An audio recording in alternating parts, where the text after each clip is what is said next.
Hello.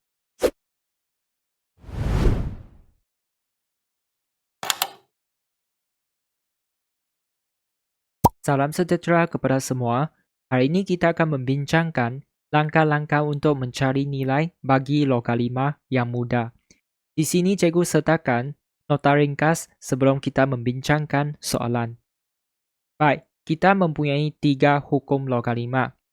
Namun begitu, contoh pada hari ini hanya perlu menggunakan hukum ketiga sahaja, iaitu log A X kuasa N sama dengan N darab dengan log A X. Baik, hukum pertama dan kedua ini akan diajar dalam video yang seterusnya. Untuk hukum ketiga ini, jika kita nampak format log A X kuasa N dengan keadaan N ini merupakan kuasa untuk X sahaja, maka kita boleh pindahkan N ke depan log AX. Okey? Dan apabila kita pindah ke depan, ia menjadi N darab dengan log AX. Namun begitu, jika N merupakan kuasa bagi log AX, kita tidak boleh pindahkan N ke depan log AX. Kerana log AX kuasa N tidak sama maksud dengan log AX dalam tanda kurung kuasa N. Seterusnya, kita mempunyai dua nilai logam 5 yang sangat penting. Anda perlu hafal supaya dapat mencari nilai logam 5 dalam pelbagai soalan. Pertama sekali ialah log AA sama dengan 1. Kenapa? Sebab kita tahu A kuasa 1 sama dengan A. Ini merupakan bentuk indeks kan? Dalam video yang lepas, kita sudah belajar cara untuk menukarkan bentuk indeks ini kepada bentuk logam 5. Jadi kita boleh pindahkan asas A ini ke sebelah kanan.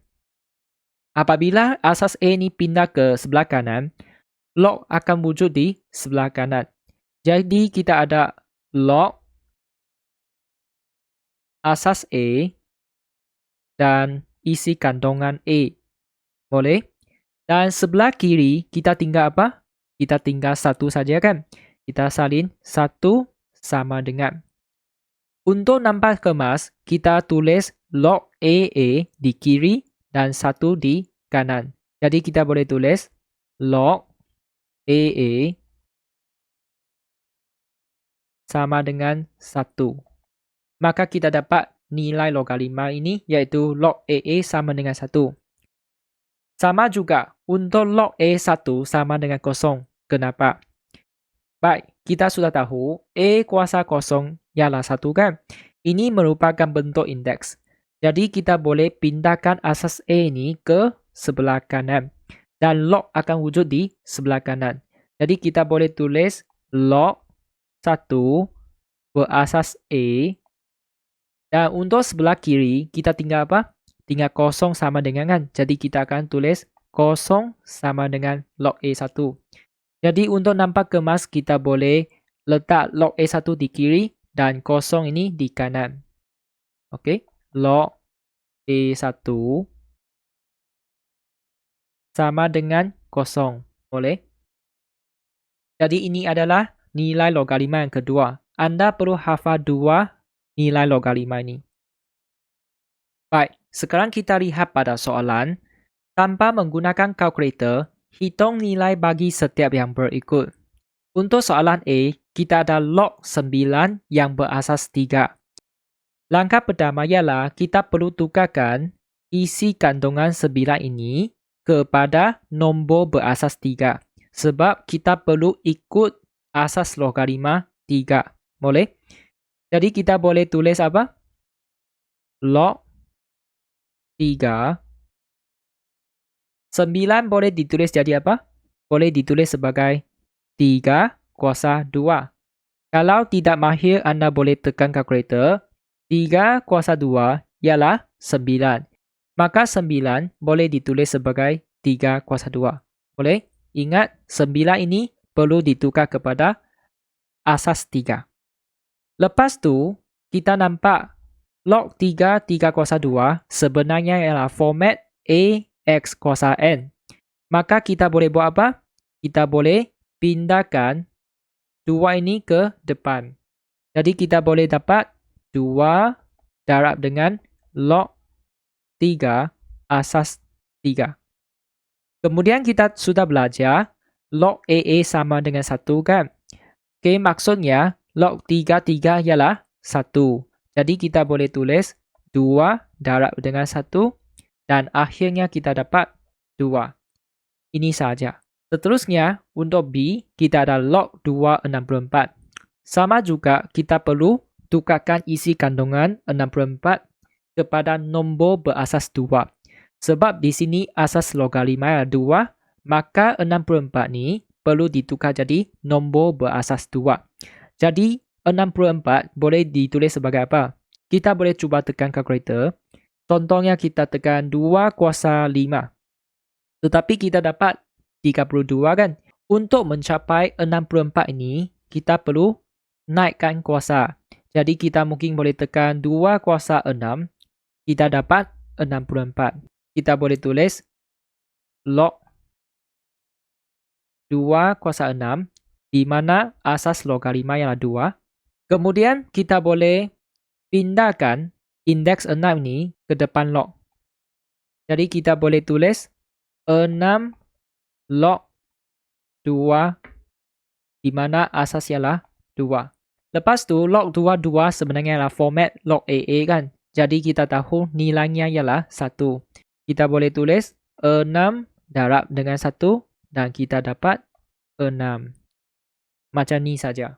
Baik, untuk C, kita ada log 3 yang berasas 9. Kita boleh buat apa? Ingat, langkah pertama ialah kita akan tukar isi kandungan 3 ini kepada nombor berasas 9. Kita akan ikut asas 9 di sini. Boleh? Namun dalam soalan ni, anda perlu berhati-hati. Sebab nombor untuk isi kandungan kurang daripada asas 9. Okey? Jadi, apakah yang kita perlu buat? Kita tahu 3 kuasa 2 ialah 9 kan? Tetapi sekarang kita berminat nak tukar 3 menjadi asas 9. Apakah yang kita perlu buat? Kita perlu pindahkan kuasa 2 ni ke sebelah kanan. Dan kita sudah belajar semasa indeks 2/1 bila pindah ke sana menjadi 1/2. Jadi kita boleh tulis 3 sama dengan 9 kuasa 1/2. Boleh? 2/1 ni akan diterbalikkan jadi 1/2. Dengan cara ini, anda boleh tukar nombor isi kandungan yang kecil kepada asas yang besar, iaitu 9. Kita boleh tulis log yang 3 ni sudah ditukar sebagai 9 kuasa 1/2 dan asas logaritma ialah 9. Kemudian kita nampak format ini, kita boleh buat apa? Pindahkan indeks 1/2 ni ke depan. Okey, ke depan log. Jadi kita boleh dapat 1/2 darab dengan log 9. Di mana asas ialah 9. Lepas tu kita tahu log AA ialah 1 kan? Maksudnya log 9 ialah 1. Jadi kita boleh tulis 1/2 darab dengan 1. Dan akhirnya kita dapat 1/2. Boleh. Yang penting di sini kena berhati-hati apabila nombor isi kandungan kurang daripada asas logaritma. Untuk D sama juga, kita ada log 82. Langkah pertama ialah apa? Kita kena tukarkan isi kandungan 2 ini kepada nombor berasas 8. Kita akan ikut asas logaritma 8 ini. Okey, tetapi ingat berhati-hati sebab nilai isi kandungan ini kurang daripada asas logaritma 8. Jadi apa yang kita perlu buat? Kita boleh macam ni. 2 kuasa 3 sama dengan 8 kan? Kalau tak pasti, kamu boleh cuba dengan kalkulator. 2 kuasa 3 ialah 8. Okey, jadi saya tulis macam ni. Kemudian kita tahu 3 ini sebenarnya boleh ditulis sebagai 3/1 kan? Dan kenapa saya nak tulis macam ni? Sebab cikgu nak pindahkan 3/1 ni ke sebelah kanan. Apabila ini pindah ke sebelah kanan, kita boleh dapat 2 sama dengan 8 kuasa 1/3. Nilai 2 ni sebenarnya sama dengan ini. Maksudnya nanti kita boleh tukarkan 2 kepada ini. Okey? Jadi kita boleh tulis log Dan 2 ini sudah ditukar menjadi ini 8 kuasa 1/3. Dan asas logaritma ialah 8. Boleh? Kemudian kita tambah format ni. Kita boleh buat apa? Kita boleh pindahkan kuasa 1/3 ni ke depan log. Jadi kita dapat 1/3 log 8. Dan asasnya ialah 8. Kemudian kita tahu log AA ialah 1 kan. Jadi kita boleh tulis 1/3 darab dengan 1. Dan akhirnya dapat 1/3. Ini saja. Jika anda rasa video ini dapat membantu rakan-rakan, sila share kepada mereka. Dan jangan lupa subscribe saluran Teo Maths dan like video ini. Jika anda mempunyai sebarang soalan, anda boleh komen di bawah dan saya akan cuba membantu anda secepat mungkin. Anda juga boleh cadangkan topik yang kurang faham dan saya akan cuba membuat video yang berkaitan dalam masa yang terdekat. Sekian, terima kasih. Jumpa lagi.